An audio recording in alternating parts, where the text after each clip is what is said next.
రీసెంట్‌గా super cabinet అనే పదం వార్తల్లో ఉంది. అసలు సూపర్ క్యాబినెట్ అంటే ఏంటి?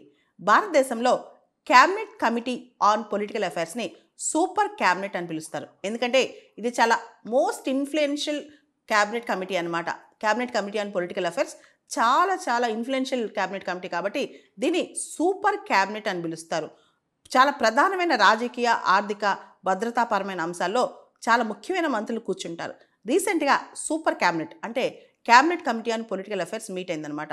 నరేంద్ర మోడీ గారు, అమిత్ షా, రాజ్‌నాథ్ సింగ్ గారు, నితిన్ గడ్కరీ, నిర్మలా సీతారామన్ గారు, పీయూష్ గోయల్ గారు. మీకు తెలుసు నరేంద్ర మోడీ గారు అంటే ప్రధానమంత్రి, అమిత్ షా హోంమంత్రి, రాజ్‌నాథ్ సింగ్ గారు defence minister, road and transport minister Nitin Gadkari, finance minister Nirmala Sitharaman, commerce minister Piyush Goyal వీళ్ళందరూ చాలా క్రూషియల్ ఇంపార్టెంట్ డెసిషన్స్ తీసుకోవడానికి ముఖ్యంగా పహల్గామ్ అటాక్ తర్వాత చాలా కీలకమైన నిర్ణయాలు తీసుకోవడానికి ఈ సూపర్ క్యాబినెట్ మీట్ అయిందనమాట.